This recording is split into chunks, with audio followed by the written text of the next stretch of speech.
Ah, bueno, ¿qué más? Relajación. La relajación, bueno. ¿Qué más?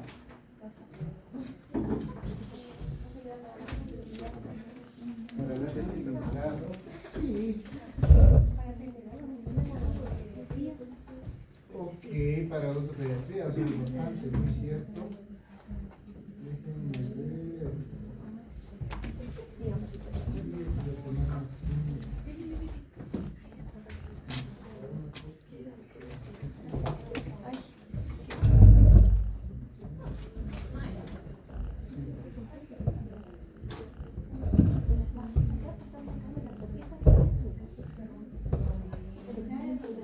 Ya, entonces, hoy ya no les voy a tomar las preguntitas de repaso porque tenemos un montón de material que cubrir. Entonces empezamos hablando de sedantes, ¿no? El sedante también es llamado antiansiolítico precisamente porque reduce la ansiedad. O sea, sí es cierto que ayuda también a bajar la percepción del dolor, la percepción de la molestia, pero principalmente es para disminución de ansiedad. Por eso es también llamado antiansiolítico. Antes de olvidarme, esta semana les voy a poner un debercito que es subir la tablita que quedamos pendiente en práctica de los principales analgésicos con la comparación, ¿no?, que habíamos quedado en hacer para ver temas de velocidad y todo eso. Entonces, que les sirva eso tanto para la práctica como para la teoría, entonces les va a quedar como una nota adicional de teoría. Y también les voy a subir el deber de hacer la ficha técnica y a la primera ficha técnica del paracetamol. Entonces van a hacer esa ficha técnica, van a llenar lo principal, como les había dicho. Quiero también que esté dentro de la ficha técnica un resumen del mecanismo de acción, cómo funciona, cómo actúa a nivel de onda. Ya habíamos visto un poco del tema de las prostaglandinas, a nivel central, a nivel de onda. Entonces, sedante es esto, ¿no? Reduce la ansiedad. Y el hipnótico, como su nombre lo indica, causa sueño. Entonces, el hipnótico lo que nos va a ayudar es a entrar en profundidad de sueño REM y no REM. En este sentido, ¿cuál es el objetivo de estos dos? Generar algún tipo de amnesia retrógrada. ¿Qué significa amnesia retrógrada? Que no se acuerda el paciente de lo que hicieron. Entonces, obvio, tenemos que estos trabajarles en conjunto con algún tipo de anestésico, ¿no es cierto? Por eso es que les decía, usualmente se utiliza el sedante más el anestésico. Porque si usamos solamente el sedante, probablemente el paciente sí siente el dolor. Entonces, y claro, no se va a acordar en muchos de los casos, pero en algunos sí, puede ser que prácticamente nos van mucho mal. No queremos eso. Entonces, bien lo dijo Mariela, lo utilizamos principalmente para pacientes niños, cuando son de muy difícil manejo, y eso van a ver ustedes en la ortopediatría. Por eso es importante que veamos esto. Porque claro, nosotros no vamos a hacer los que pongamos los sedantes, pero sí vamos a trabajar con algún anestesiólogo, médico anestesiólogo, que sea el que nos ayude a sedar al paciente y a controlarle, porque vamos a ver la importancia del monitoreo, sobre todo de la vía aérea de los pacientes, porque eso deprime el sistema nervioso, el sistema respiratorio. Entonces nos puede causar algún tipo de paro respiratorio. Claro, y por eso mismo, para usar sedantes en niños, ¿no? Ya que mismo no haya otros medios, por eso les digo, esto van a aprender en odontopediatría, porque en odontopediatría van a ver que hay diferentes manejos de abordaje a guaguas. Entonces, y al final ya si mismo ya nada, nos toca sedar. ¿Qué es la anestesia general? Ya de paso me adelanto un poco. La anestesia general es la que te deja completamente dormido, mientras que Muy la bien. otra es la que te ponen en la Ajá. como por la médula. ¿Y qué necesitas? No sé si han visto ustedes o más o menos han revisado. ¿Cuál es el protocolo cuando tú vas a operar a un paciente bajo anestesia general? ¿Qué es lo que tiene que hacer ¿cómo se llama? El anestesiólogo? Porque el anestesiólogo no es que solo más sentado leyendo revistas, sino que también está con algo muy importante que es controlar la ventilación y los signos vitales del paciente. Y claro, dentro del protocolo, cuando lo operan a un paciente bajo anestesia general, es intubarle al paciente. Es decir, le meten un tubo por la boca, orotraqueal, hacia más o menos la carina que está por aquí, que es la división de la tráquea en dos bronquios. Así. Y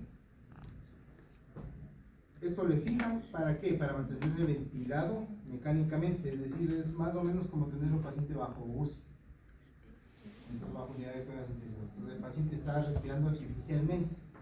Eso es la anestesia general. Por eso imagínense, hacer anestesia general en odontología dentro de lo que es el consultorio normal no se hace, porque a lo mucho lo que vamos a hacer es una sedación consciente, es decir, el paciente está levemente despierto, pero le baja la ansiedad y nos permite colocarle anestesia local, anestesia regional para los diferentes procedimientos. Hasta allí. El hipnótico ya en cambio produce somnolencia, como dice ahí, ya tiene una mayor depresión del sistema nervioso central. Esta tiene mínima el sedante, por eso es que se usa más sedantes que hipnóticos en odontología. Aquí vamos a ver una relación dosis-respuesta en estos dos, que se va a dividir en dos tipos. Una que es lineal, que mientras más dosis demos, va a aumentar la sedación, va a llegar a la hipnosis, incluso a un nivel de anestesia general. El problema de esto es que causa el coma e incluso la muerte del paciente. Es decir, tenemos un bajo margen de seguridad en esta lineal. En la curva, en cambio, ahí tenemos un mayor margen de seguridad porque tenemos un máximo, un techo, que ya a partir de esa dosis ya no va a causar mayor depresión del sistema nervioso central ni de la respiración. Entonces ahí no tenemos problemas para el tema del manejo de estos fármacos. El tema ahí es que necesitamos incrementos de dosis mayores para pasar de la hipnosis a la anestesia profunda. Entonces ahí obviamente va a ser mayor dosis de medicamento, lamentablemente, pero depende de lo que necesitemos manejar, ¿no es cierto? Aquí está, ¿no? Para lo que les había dicho, para la sedación consciente utilizamos en odontología. Ya, con respecto a los sedantes, el principal sedante son las benzodiazepinas. Las iniciales BDZ. Las benzodiazepinas usualmente se utilizan para el control de ansiedad en general en medicina. En nuestro caso los vamos a utilizar para precisamente la sedación que habíamos conversado, ¿no? Entonces, dentro de las benzodiazepinas están todas las que terminan en PAM, con M. Diazepam, lorazepam, ultrazepam, etc. La característica de estas benzodiazepinas es que en la posición 7, o sea, este tiene estos anillos, ¿no es cierto? Que son hexagonales, 2, 4, 5, 6, son hexagonales. Y en la posición número 7 está el halógeno. Está el elemento que nos va a generar algún tipo de sedación. La mayoría son el cloro, pero por ejemplo en el intrazepam, como su nombre le indica, está el óxido nítrico. Entonces el óxido nítrico, ¿se acuerdan qué era el óxido nítrico? El gas de la risa. El gas de la risa, el que primerito habían identificado como anestésico inhalatorio. Entonces, como que ayuda también a este tipo de manejo, ¿no? Pero lo importante de esto, acordarse, es que las benzodiazepinas son las más utilizadas en temas de sedación. Y también es importante preguntarle a los pacientes de antecedentes patológicos personales si toman alguno de estos medicamentos. Porque estos, ya vamos a ver más adelante, como que te acumulan, tienen un efecto secundario, que se acumulan en el cuerpo y te produce un sueño recidival, es decir, a pesar de que estás despierto todo, sigues somnoliento, y esto te puede causar un problema en el momento del manejo del paciente en odontología.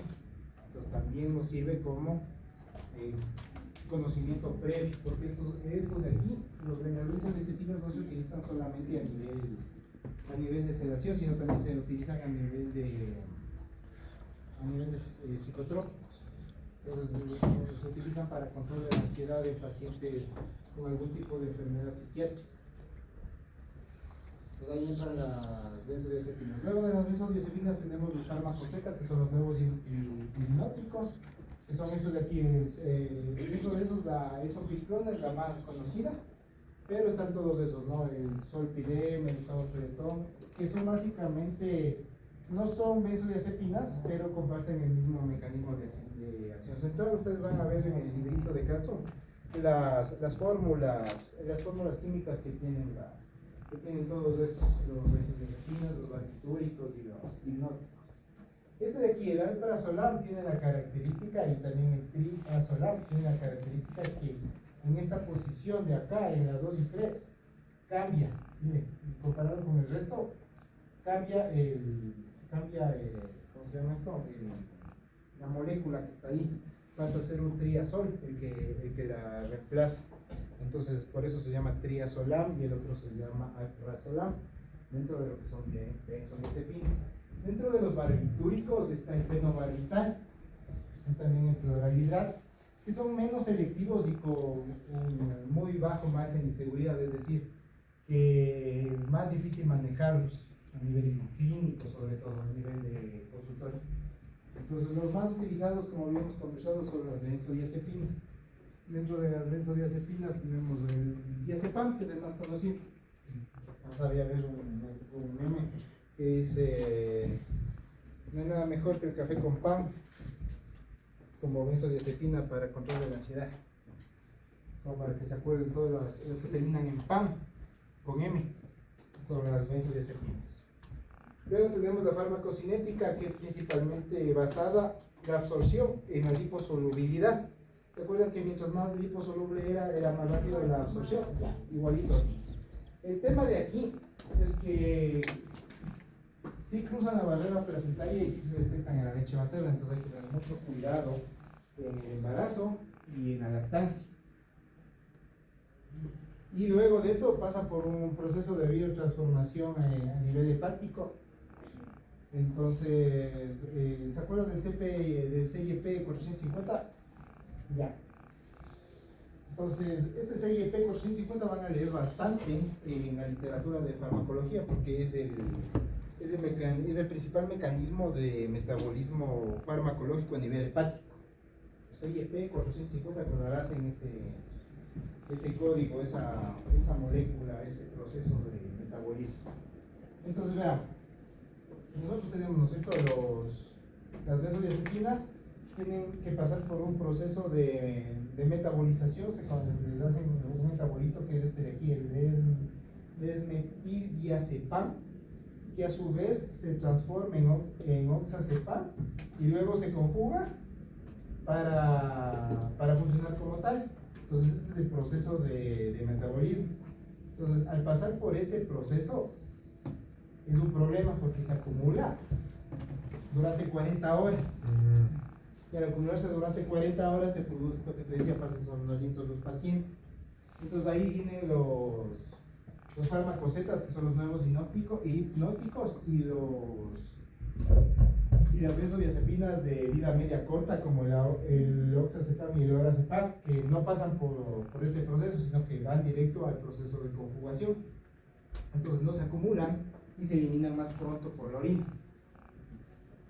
Entonces ahí, por ejemplo, si queremos un efecto sedante a corto plazo, que es lo que usualmente se maneja a nivel de odontología, podemos utilizar prácticamente un lorazepam, una benzodiazepina lorazepam, que sabemos que no pasa por el proceso del CIEP y se transforma en esta molécula que se acumula 40 horas, que es la desmetildiazepam. Desmetildiazepam. El nombre es medio complejo hasta para que se acuerden. Es un metabolito que no sé, que se acumula ahí. Si pronunciar el nombre me demoro peor en eliminarse. Entonces acuérdense por eso, ¿ya? Porque se va a demorar más tiempo del que debería demorarse. Con respecto al mecanismo de acción molecular, principalmente van a trabajar en el receptor GABA. Entonces aquí vamos a encontrar dos tipos. El uno, que son las benzodiazepinas, que van a funcionar como agonistas alostéricos. ¿Se acuerdan lo que eran los alostéricos? no actúan directamente sobre el receptor GABA, sino que actúan en toda la molécula y le modifican el receptor GABA. Entonces hacen que este receptor GABA le abra el canal de cloro y ahí funcione todo el proceso de sedación. Mientras que los barbitúricos actúan en otro sitio diferente y aumentan la apertura, la duración de la apertura. Los barbitúricos hacen que se mantenga más tiempo abierto el canal de cloro. Entonces, benzodiazepinas, barbitúricos, no actúan diferente sobre el GABA, no actúan directo sobre el GABA, y no actúan como alostéricos. Igual es con respecto a los fármacos Z, sobre todo al sorpinel. Estos son agonistas altamente selectivos para los receptores GABA. Estos van a contener una subunidad alfa-1 que está relacionada con la función hipnótica. Entonces, benzodiazepinas, agonistas alostéricos, que hacen, no actúa directo sobre el GABA, pero hace que se abra el canal de cloro. Los barbitúricos hacen que se mantenga más tiempo abierto el canal de cloro. Mantienen más tiempo abierto. Que justamente repita eso de las benzodiazepinas. Voy de nuevo, sí, porque mantenían abiertas las de cloro. La otra, en cambio, hacía que salga más cloro. Sí, ya explico. O sea, tanto las... Pero eso de las benzodiazepinas no se unía directamente al beta, ¿verdad? Exacto. O sea, las benzodiazepinas no van a ninguna de estas. Ni las benzodiazepinas, ni los barbitúricos, ni los fármacos Z van al GABA. Este de aquí es el GABA, ¿no es cierto? Ya. Estos van a actuar como agonistas alostéricos. ¿Qué significaba alostérico? Que se unían en otra parte de la molécula y hacía que, en este caso, el receptor cambie de forma para que se active. Entonces, lo que van a generar, primero las benzodiazepinas. Las benzodiazepinas van a hacer que se abra el canal de cloro, se cierra el canal de cloro, se abra de nuevo, se abre a cada rato. O sea, aumente la frecuencia. Aumenta la frecuencia Aumenta con la la que frecuencia, se el número de abre o veces con la que cierra. por minuto, el número de veces por minuto que se abre el canal de cloro. Esa es la diferencia. Los barbitúricos, en cambio, aumentan la duración que se mantiene abierto el canal de cloro. Esos le abren al canal de cloro y le mantienen abierto. Entonces, por ejemplo, benzodiazepinas, ¿qué van a hacer? Le abren al canal de cloro y se van. Después ya se cierra y otra vez regresan enseguida y le vuelven a abrir. Es como que alguien esté pendiente, pero no es que le tiene abierto, sino que le abre y si ya ven, y abre otro acá, pero regresa de nuevo y abre de nuevo acá, y acá le abre otro, y así. Entonces, sí, obviamente se va a abrir el canal de cloro, no se va a mantener mucho tiempo abierto, se va a cerrar, pero le va a volver a abrir casi enseguida. Entonces está abre, cierra, abre, cierra, abre, cierra. Esa es la benzodiazepina. Por eso estas son las que más se usan. Porque estas, si por ejemplo ya queremos inhibir, utilizamos un antagonista de las benzodiazepinas que me bloqueen y ya dejan de actuar. Mientras que los barbitúricos, ¿qué hacen los barbitúricos? Tienen abierto el canal de cloro. Y quitan el barbitúrico de ahí. Entonces es más difícil contrarrestar la función de los barbitúricos. Por eso que los barbitúricos, en general las benzodiazepinas y los barbitúricos se usan como drogas. Pero los barbitúricos también son un tipo de drogas que muy apetecidas a nivel comercial dentro del submundo negro, en el mercado negro. Entonces, es por eso, porque les mantienen más tiempo el mecanismo de acción y le mantiene abierto el canal de cloro. Y un ejemplo de barbitúrico. Barbitúrico, sí les dije los nombres de esa. Pero en el mundo negro.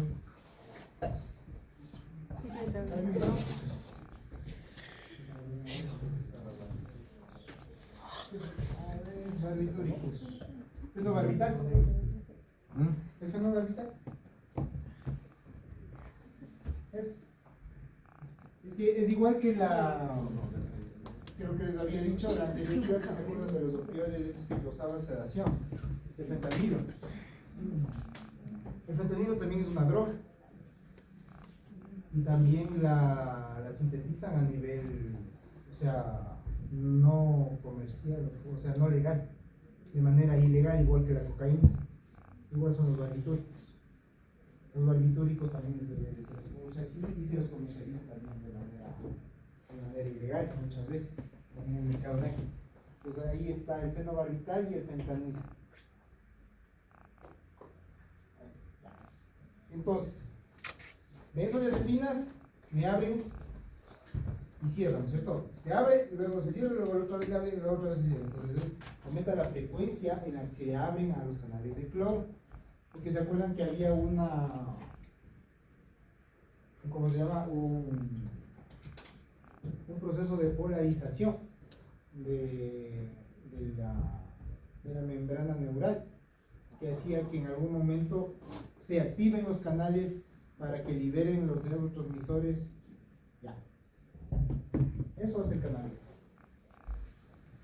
Hace que libere los neurotransmisores.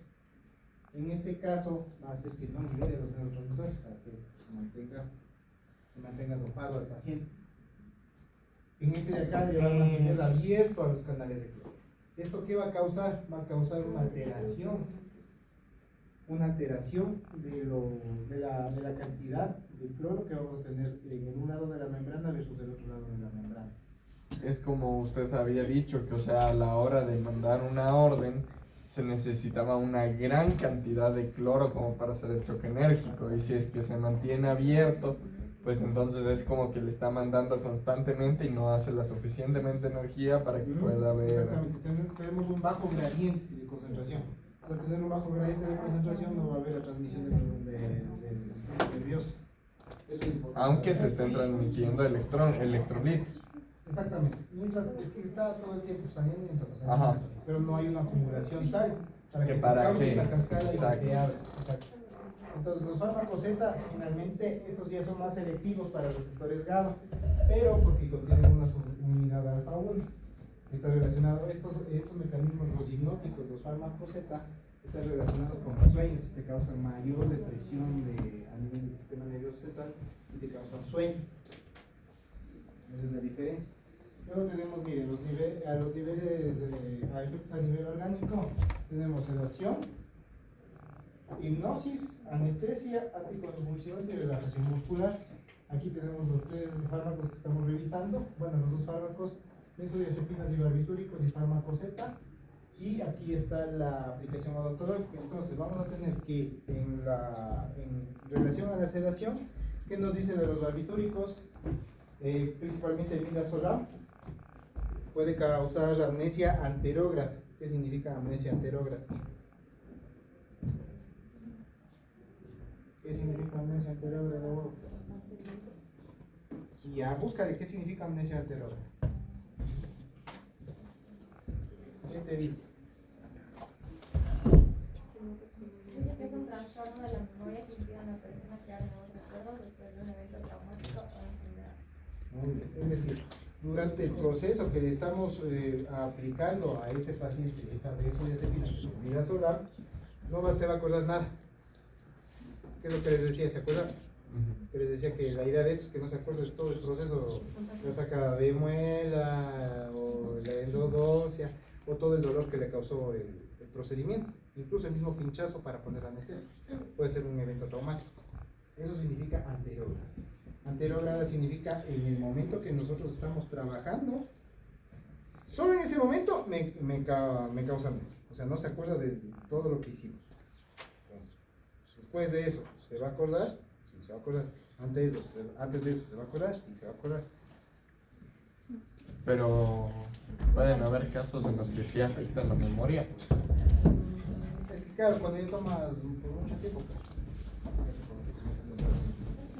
pero lo importante de esto es que las benzodiazepinas sí causan algún tipo de sedación, sobre todo afectando al tema de la amnesia.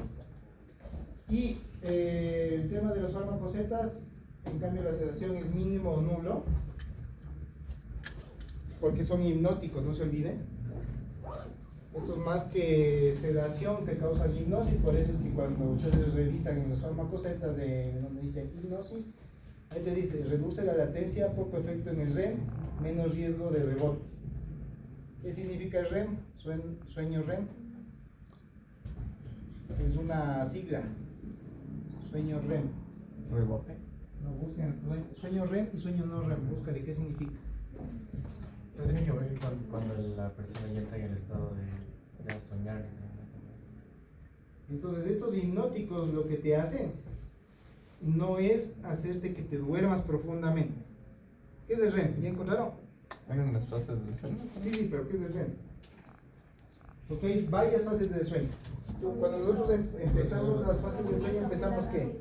Empezamos un sueño no REM y después nos vamos al sueño REM, que es el más profundo. El más profundo en el que ya estás, o sea, en el que prácticamente estás soñando con unicornios, con hadas, con tu ex, con quien quieras soñar. Ese es el sueño REM, lo más profundo. ¿Lo encontraron? Sí, sí. Ya, ¿qué dice el sueño REM? Es rapid eye movement, es movimiento ocular rápido y es una de las fases del sueño. Es fundamental para la consolidación de la memoria y aprendizaje. Muy bien, exactamente. Verán, cuando nosotros dormimos, y esto utilizaban en la Guerra Fría, me parece, como método de tortura, les tenían monitoreados a estos manes que les estaban torturando, y les veían que comenzaban a mover los ojos. No sé si han visto a alguien cuando está soñando, mueve los ojos de un lado para otro. Ese es el sueño REM. Rapid eye movement, movimiento rápido de los ojos. Cuando ya mueve los ojos es porque está ya clavado hasta el fondo. Y eso es importante, porque ahí procesas todo lo que aprendiste durante el día. Por eso es importante que durmamos. O sea, si no duermes por estudiar, no estás aprendiendo nada. Entonces es importante que tengas tus horas de sueño. ¿Para qué? Para que asimiles todo lo que aprendiste. Mínimo 8 horas de sueño con ustedes. A mí ya mínimo 6. Pero igual necesitamos unas 8 horas de sueño. Mejor que duerma más. Entonces eso es importante. La fase no REM es justo antes de la REM. Entonces, ¿cuál es el objetivo de los hipnóticos? No hacerte que te duermas tan profundamente, pero sí hacerte que te duermas. Entonces no vas a descansar completamente. Un hipnótico no te hace descansar. Ahí entra la cosa. Eso son los hipnóticos. La sopiclona, la esopiclona, sí, todo eso.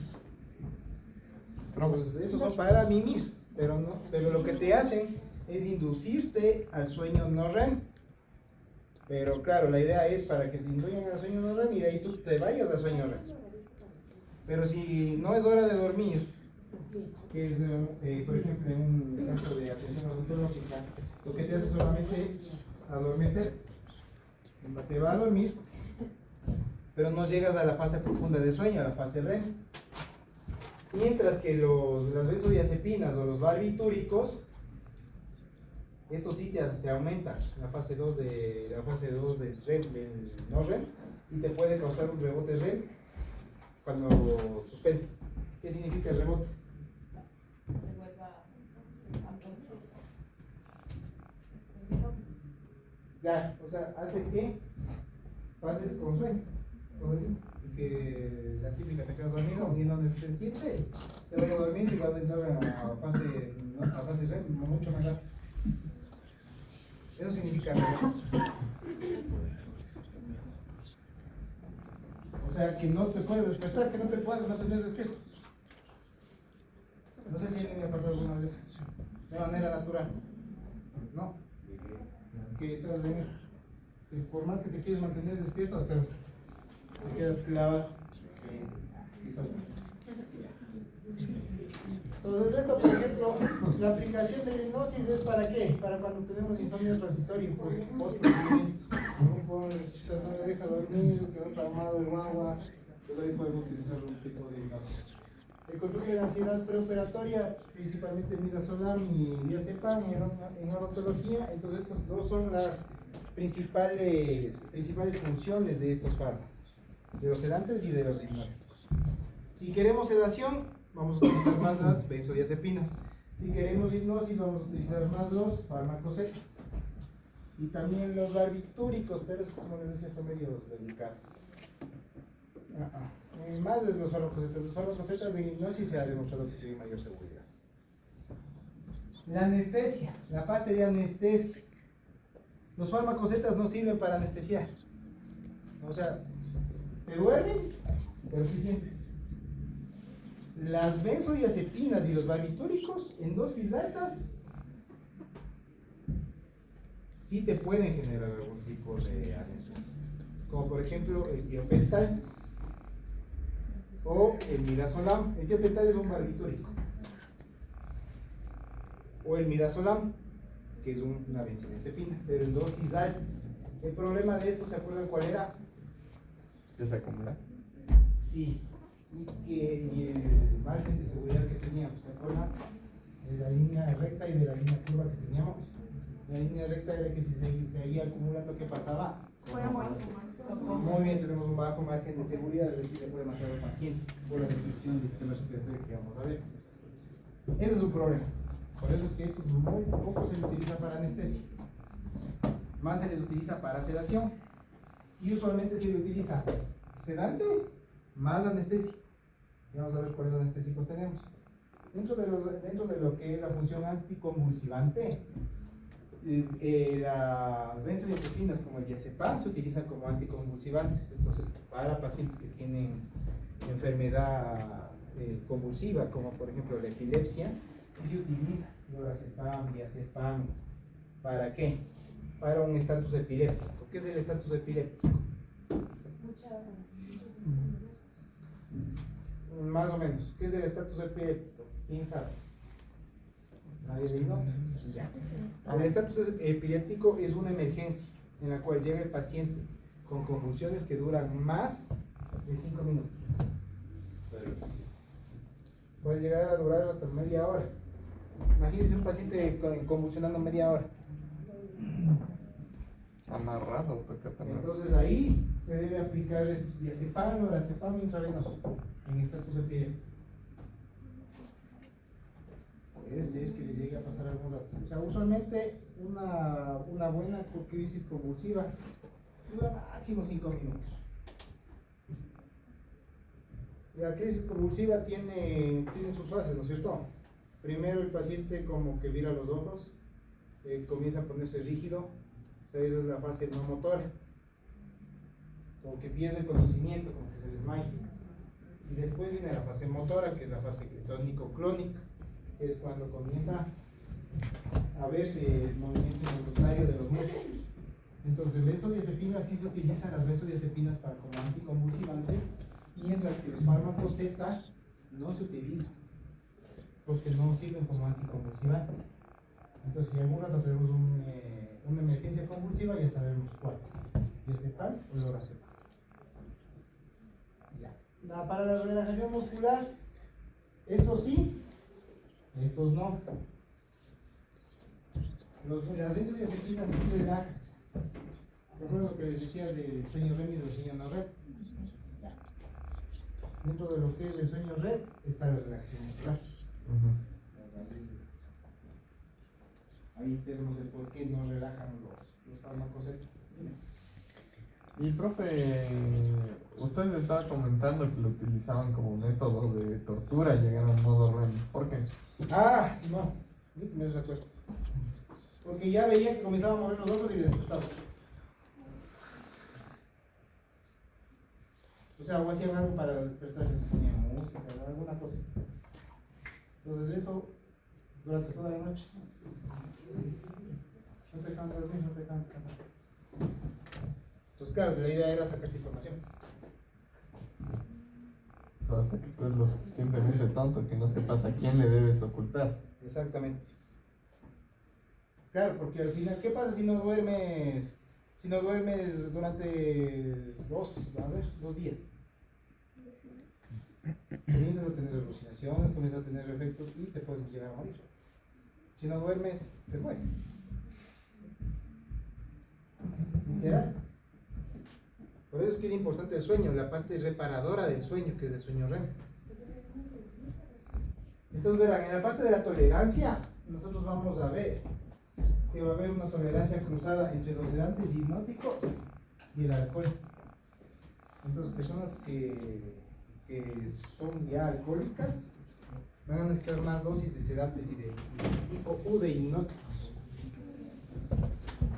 Entonces ahí hay una tolerancia. Ya todos saben lo que es tolerancia, ¿no es cierto? No tengo que estar repitiendo. La tolerancia es que necesitamos cada vez más dosis del fármaco porque el cuerpo se va habituando a las dosis de fármaco menores. Entonces, ¿qué es lo importante de esto? El potencial de abuso que tienen estos fármacos. Por eso la mayoría son fármacos que necesitan receta especial. Esto sí se necesita receta especial.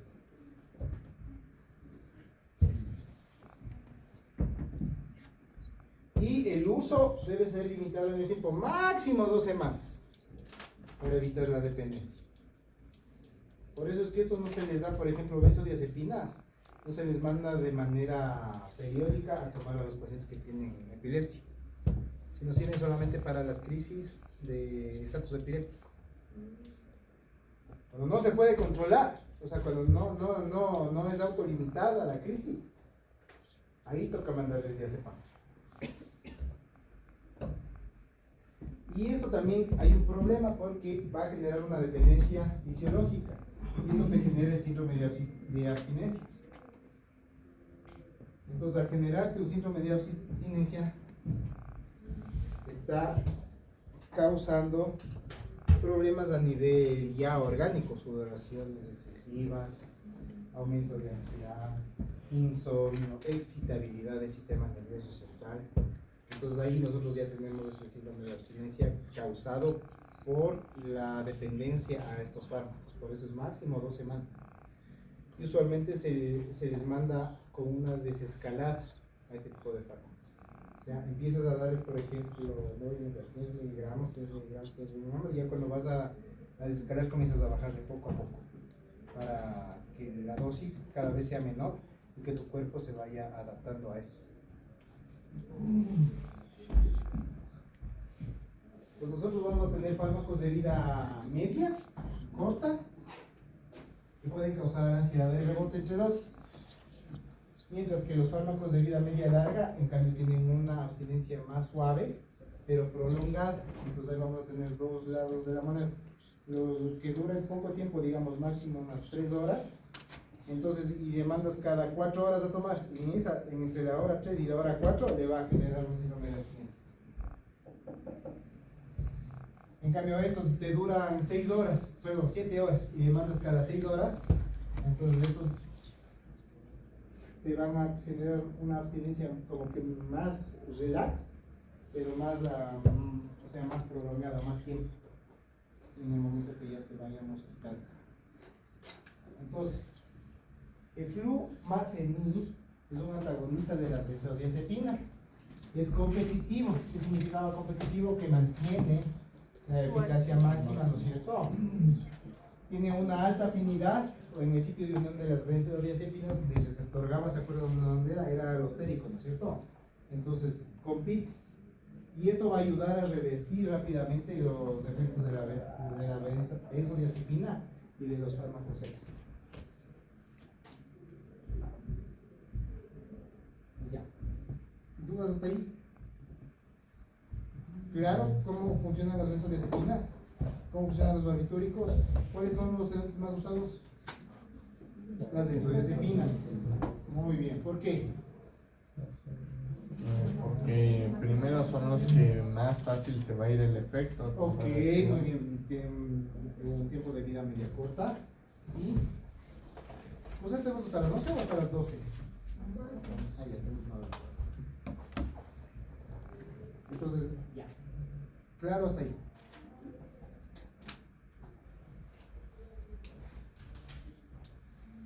Con respecto al flumazenil, tiene ciertas limitaciones farmacocinéticas. Por ejemplo, la administración de este es solamente por intravenoso. La mayoría de estos medicamentos son intravenosos, van directo a la vena. La vida media de este medicamento va a ser corta, máximo 1 hora, porque tiene un rápido metabolismo hepático.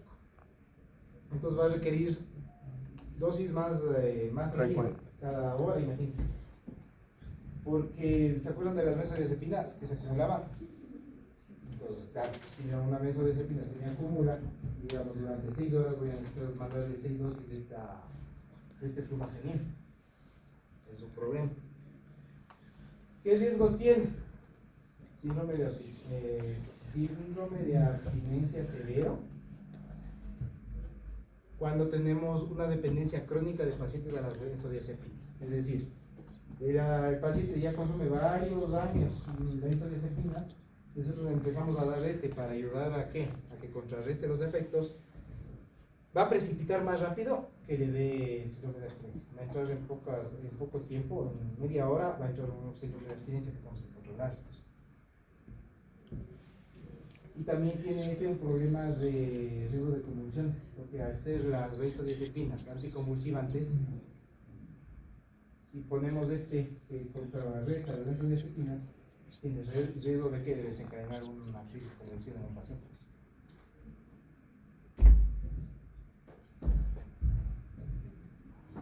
Sobre todo cuando toman los pacientes benzodiazepinas con antidepresivos tricíclicos. Esto es para ustedes necesidad de pensar. Van a leer sobre los antidepresivos tricíclicos. Porque muchos pacientes van a venir con estos antecedentes. Está tomando algún antidepresivo, entonces si les dice el nombre, ustedes ya le asocian y van a saber cuál es, si es antidepresivo tricíclico o no. ¿Por qué? Porque se está tomando en conjunto con diazepam y por mala suerte ustedes se les ocurre darles flumazenil. Cualquier situación, yo sé que no les van a dar, pero ya saben lo que va a pasar, va a generar una crisis convulsiva. O sea, no es que el paciente tenga epilepsia, sino que al tomar benzodiazepina con antidepresivo tricíclico y ustedes le ponen este medicamento, el flumazenil, que contrarrestan a la benzodiazepina, pero generan un choque sináptico que te desencadena una crisis convulsiva.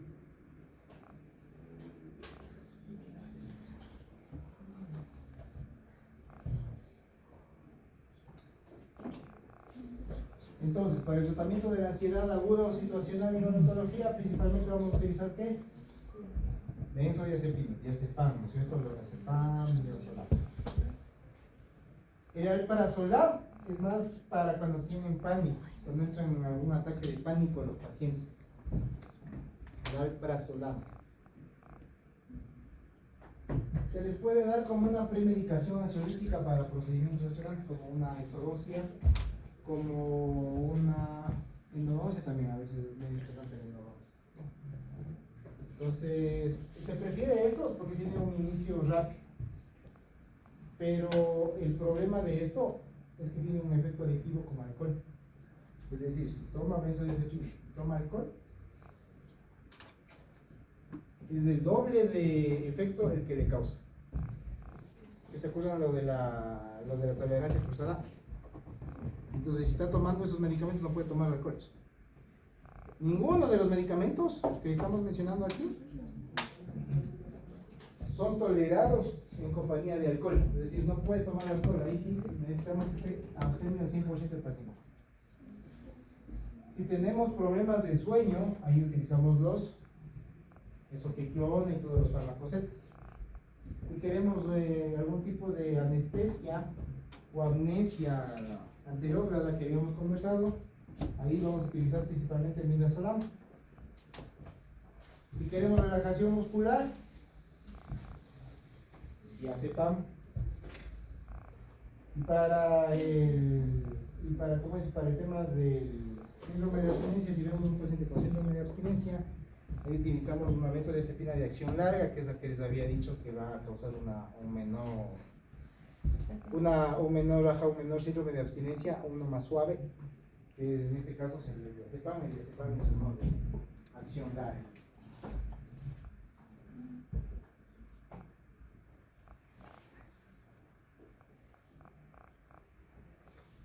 Con respecto a la toxicología, aquí vienen cuáles son los riesgos. Primerito, depresión del sistema nervioso central. Eso ya habíamos visto desde el inicio, que uno tenía mayor mayor efecto a nivel del sistema nervioso central que otros. Entonces, a baja dosis causa somnolencia, deterioro del juicio y coordinación motora. Por eso es que cuando toman estos medicamentos les dicen no puede manejar maquinaria pesada, porque no coordinan bien los movimientos voluntarios. Es decir, por ejemplo, manejar, a veces se necesita rápido cambiar de ¿cómo se llama? Cambiar de marcha o frenar, o de lo que estás acelerando, frenar. Se vuelven los movimientos más lentos, los movimientos, incluso dejas de coordinar movimientos.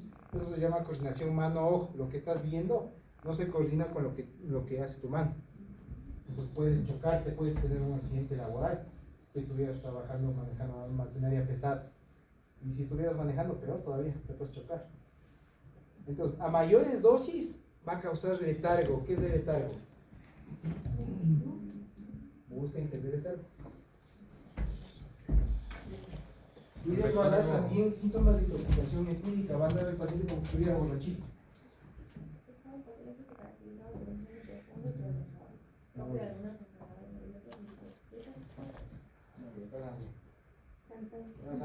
Pasan como somnolientos, pasan a recargar, no hacen nada, no se mueven, están como en sueño, como que estuvieran dormidos.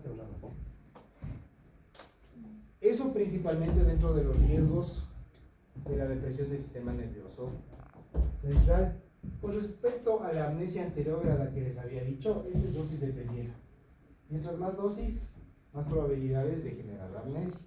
Y esto se va de la mano con la parte de la anestesia que hemos conversado. ¿Se acuerdan que necesitamos mayores dosis de estos medicamentos para causar anestesia? Ya, entonces dentro del proceso de anestesia está también la amnesia anterógrada. El problema de esto es que también se le usa para cometer delitos. Entonces ahí está, por ejemplo, el uso de este tipo de medicamentos cuando quieren violar a las chicas, cuando quieren, ¿cómo se llama? Cuando quieren robarles. Ajá. Entonces ahí pueden utilizar este tipo de medicamentos. Solamente les ponen en las bebidas pero todavía sí toman con alcohol. ¿Se acuerdan lo que les dije del alcohol? Profe, Dime. ¿y qué es lo que ocasiona el colirio en el alcohol? Sí había escuchado yo eso. Pero el colirio depende de qué colirio. Medicina. ¿Qué tienen las lágrimas artificiales?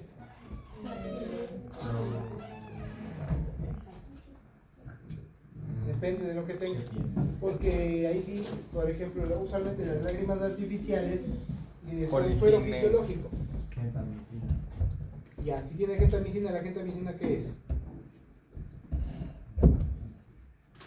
Es un antibiótico. Hialuronato de sodio. ¿Han visto ustedes la película El Perfume? ¿Qué utiliza para hacer los perfumes el maestro de este man? No, ¿qué utiliza? Alcohol. Entonces el alcohol lo que hace es aumentar las propiedades de ciertos elementos. Entonces el colirio, ¿a dónde va? Al ojo. No es para ser ingerido. En el momento que es ingerido, se vuelve tóxico. ¿Me van a entender? Entonces depende de lo que tenga el colirio. Profe, yo vi en Discovery Investigation que una mujer mató a su marido dándole de tomar colirios. Por eso, depende de qué colirio. Y tuvieron que exhumar el cuerpo porque no sabían cómo lo habían envenenado. Es bien difícil Detectar.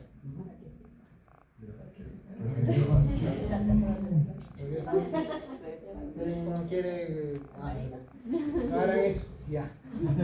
Sí, de hecho sí, por eso les explico, porque sí es importante saber que, o sea, por algo existe la vía de administración.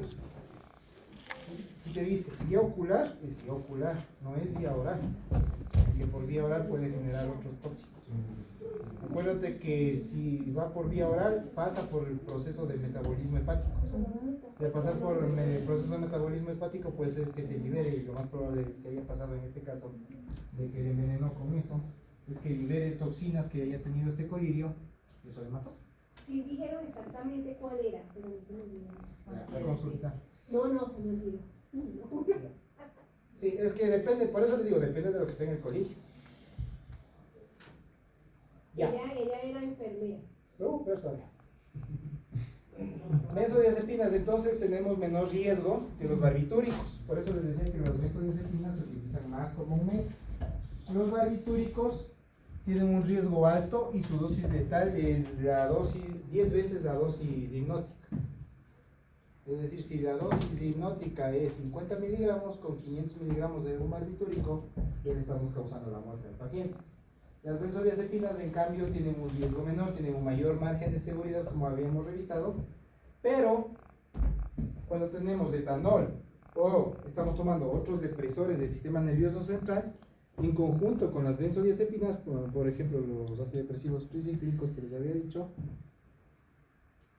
tenemos ahí un problema que aumenta riesgos, porque obviamente le está potenciando el alcohol, le está aumentando el problema, o sea, los efectos que causan las benzodiazepinas. La interacción más común que tenemos es con opioides y con alcohol, con anticonvulsivantes, con antidepresivos como los tricíclicos y los antihistamínicos. Los antihistamínicos son de venta libre y es un problema. Porque el ser de venta libre, si tú te estás tomando benzodiazepinas y te tomas un antihistamínico, puede causar una interacción farmacológica. Entonces, por eso es importante que preguntemos si vamos a poner o si vamos a darle al paciente algún tipo de antihistamínico, preguntarle si está tomando alguna benzodiazepina. O algún barbitúrico, porque también puede estar tomando fenobarbital. El riesgo principal es este de aquí que dice abajo, depresión respiratoria severa. Literalmente te para la respiración y te puede causar un colapso circulatorio. Simplemente deja de circular la sangre. ¿Por qué? Porque genera vasodilatación, y al generar vasodilatación, ¿qué pasaba con la presión arterial? ¿Se acuerdan? Disminuía, muy bien. Imagínate abriéndote los vasos de todo el cuerpo.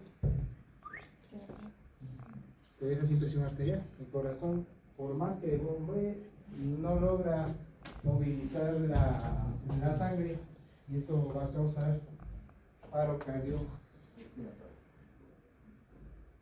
¿Preguntas hasta ahí? ¿Por qué vamos a ver ahora también anestesia general? Porque claro, los barbitúricos y las benzodiazepinas es algo que debemos conocer, no lo vamos a prescribir nosotros, muy raro va a ser en los casos que prescribamos, pero sí es importante que sepamos en el momento que hacemos la anamnesis de nuestro paciente, sobre todo si está tomando o no está tomando algún tipo de antidepresivo o de sedante, como en el caso del midazolam, o anticonvulsivos. Entonces sabemos que va a haber una interacción farmacológica con algún medicamento que nosotros podamos prescribirle como un antihistamínico. Porque los antihistamínicos sí vamos a prescribir nosotros probablemente a seguir que un barbitúrico. Pues vamos con anestesia general. La anestesia se divide en dos partes, ¿cierto? La general y la local. La general va a ser un estado neurofisiológico, literalmente te va primero a sedar y luego te va a relajar el músculo esquelético. Entonces, primero te causa amnesia, pero primero la inconsciencia, ¿no es cierto? Primero te pone inconsciente, luego te causa amnesia, luego te causa analgesia, inhibición de los reflejos autonómicos y relajación del músculo esquelético. En este punto, donde dice relajación del músculo esquelético, entra el tema de la depresión del sistema respiratorio. Y por eso es importante que con anestesia general intubemos al paciente.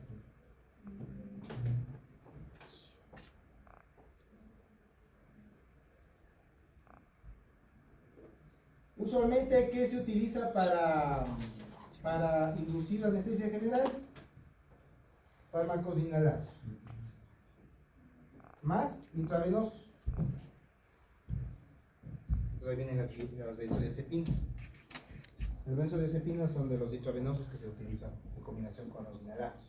Los inhalados, por ejemplo, puede ser ¿cómo se llama este? Se me fue el nombre. Sevoflurano. El sevoflurano es uno de los anestésicos inhalatorios. Otro inhalatorio es el óxido nítrico. ¿Óxido nítrico o óxido nitroso? No me acuerdo. Parece que es óxido nítrico. Nítrico. Sí, óxido nítrico. El óxido nítrico, no se olviden, fue el primer anestésico que se utilizó a nivel de odontología y a nivel de ciencias de la salud, porque fue el primer anestésico identificado. Pero usualmente se utilizan siempre combinaciones de fármacos. ¿Para qué? Para tratar de evitar los efectos adversos que tiene. Y vamos a ver esta cosa. Entonces, en anestesia general, la parte del mecanismo de acción tiene dos teorías. Una que potencia la inhibición y otra que disminuye la excitación. ¿Cuándo se potencia la inhibición? Cuando se activa los receptores GABA. ¿Se acuerdan de los receptores GABA que hablábamos hace rato en el benzodiazepina? Entonces aquí mismo se hace lo mismo. Desactivan los receptores GABA, igual que los sedantes, y hace que se abra el canal de cloro. Mientras que los de excitación eran los del glutamato. ¿Se acuerdan de la toxina botulínica? De la toxina de tétanos, la tetánica. Ya. Esos son los excitatorios. Entonces te inhiben los receptores nicotínicos y muscarínicos, que son estos de acá, nicotínicos y muscarínicos. Te inhiben, es decir, hacen que se cierre. ¿No pasa nada? En este caso necesitaríamos que pase el sodio, pero hace que se cierre y le inhibe.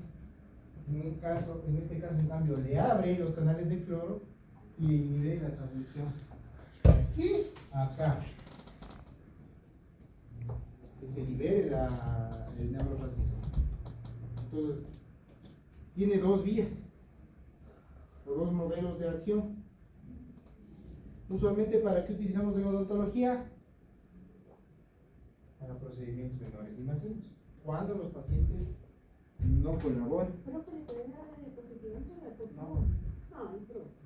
Gracias. Ya. Entonces ahí les puse más grande para que le vean. Estos de acá son los receptores GABA.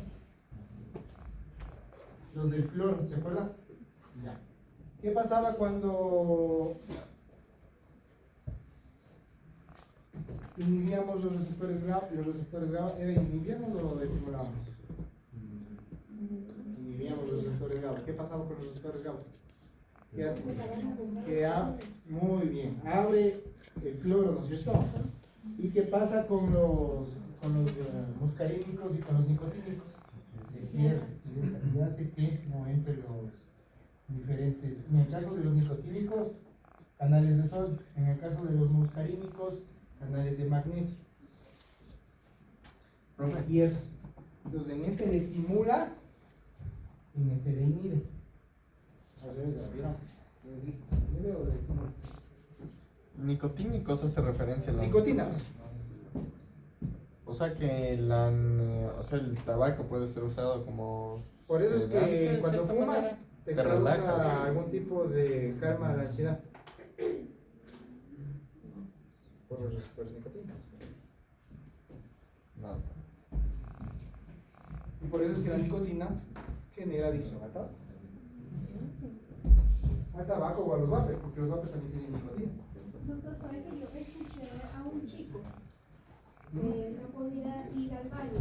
Y para ir al baño se fumaba un tabaco y ahí. Relajante muscular. Era como para dormir. Ahí está. Relajación del músculo que para dormir incluso. Sueño real. ¿Ustedes tienen lógica? Sí. Ya. Entonces vamos a empezar con los anestésicos inhalados. Falta media hora. Los anestésicos inhalados, principalmente, vamos a tener el óxido nítrico. Pero se van a dividir en dos: en los volátiles y en los gaseosos. Los gaseosos son los, ahí dentro de los gaseosos está el óxido nitroso, ácido, ¿vieron? Nitroso, nitroso. El óxido nitroso. Y dentro de los volátiles, ahí está el sevoflurano, el desflurano, el isoflurano, que son los más usados hoy en día. Hoy día casi no se utiliza el gas de la risa, porque al ser un elemento gaseoso, es más difícil de controlar. Mientras que los volátiles son más fáciles. ¿Qué son los volátiles? Vienen líquido y ustedes le ponen en el nebulizador y literalmente se aeroliza. Y eso ingresa por la vía aérea y obviamente causa los efectos que tienen que causar. ¿Cuáles son los gaseosos? Pero ¿cuáles son los gaseosos? Los que están todo el tiempo en forma de gas.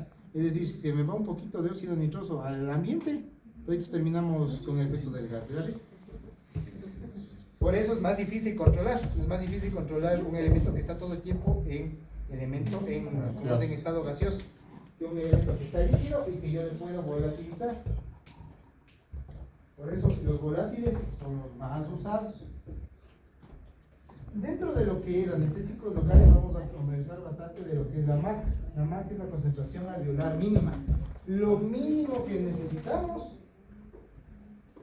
para evitar una respuesta al estímulo quirúrgico, es decir, que no te duele. Es decir, perdón, préstame un ratito la mano. Es decir, que si yo te voy a cortar aquí, no me retires la mano cuando te corto. Por obviamente el efecto que tenemos, ¿se acuerdan de lo que les había hablado? De las terminaciones nerviosas que suben, que son sensitivas, y de ahí regresa a las terminaciones motoras y que hace que retiremos la mano.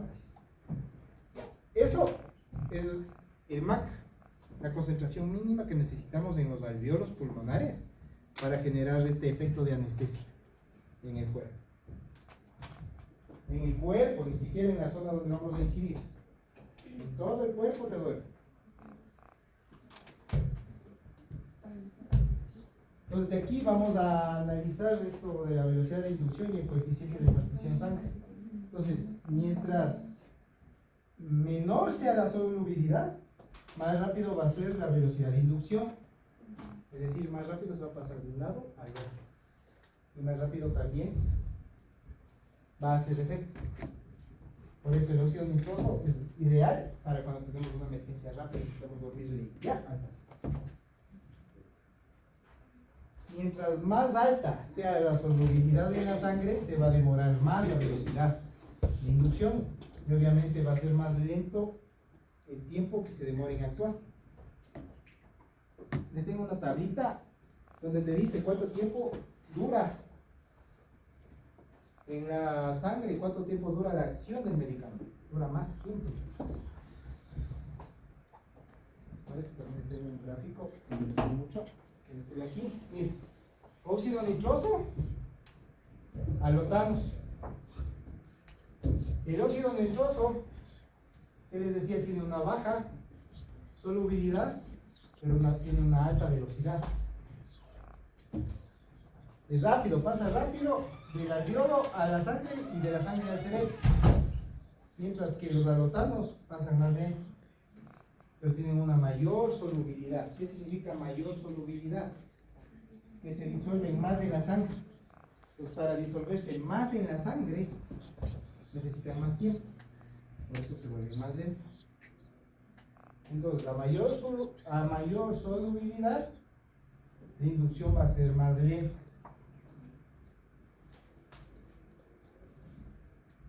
Cuando nosotros aumentamos la ventilación en el paciente, obviamente vamos a hacer que esto se acelere, este proceso.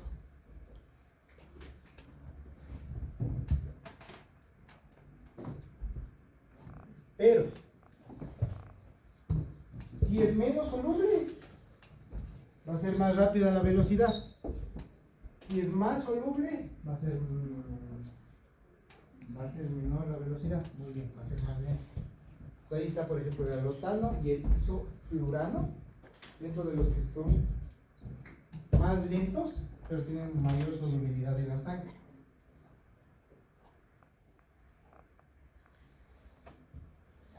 Vamos con el óxido nitroso.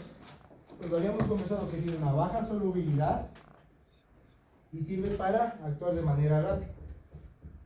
Tiene una baja potencia, tiene una concentración alveolar del 104% aproximadamente. Era la concentración alveolar mínima, ¿se acuerdan? Entonces necesitamos 104% de óxido nitroso para que haga efecto. Entonces este no va a producir anestesia general por sí solo, sino que necesita otro anestésico general. Pero este de aquí nos ayuda bastante a la analgesia, a que no le duela al paciente y a que no haya contracciones involuntarias de músculo durante la anestesia. Entonces este óxido nitroso necesitamos una súper alta cantidad. Imagínense, el 100% que es del aire está dividido, ¿no es cierto? Tanto por ciento en oxígeno, tanto por ciento en CO2, tanto... Necesitamos 104% de óxido nitroso para que haga efecto mínimo de anestésico. Por eso es que este no funciona como anestesia, porque por más óxido nitroso que le des al paciente, puedes ponerle óxido nitroso en vez de oxígeno, no va a causar anestesia, solamente causa analgesia. ¿Qué era la anestesia? ¿Qué incluía la anestesia? Porque una cosa era la analgesia es no dolor. La anestesia que incluía, primero, que se duerma el paciente, ¿no es cierto? Caiga inconsciente. Luego, pérdida de la memoria, amnesia, muy bien. Luego, la analgesia, que eso sí tiene esto, la analgesia. Luego, La relajación de los músculos. pierde los reflejos y al final, la relajación muscular. Muy bien. Entonces, este solamente se encarga de la analgesia y es ansiolítico, es sedante. Entonces, ¿cuándo se utiliza el óxido nitroso? En sedación, para controlar el dolor leve o para control de ansiedad. El óxido nitroso, miren, tiene esta curva. Súper, o sea, con menos concentración, en poco tiempo, ya está haciendo efecto. ¿Me hago entender? En poco tiempo, ya está haciendo efecto. Miren nosotros, los que no son óxidos, los que son volátiles, el alotano y todos los demás. Estos de aquí se demoran mucho más en hacer efecto y no llevan al mismo efecto, al mismo nivel de óxido nitroso. Lo bueno de este es que no es irritante. Y también es un depresor respiratorio leve, es decir, no te causa mayor depresión respiratoria. Es decir, no necesitas intubarle al paciente, no necesitas ventilación mecánica. El problema de este es que deprime la contractibilidad del corazón.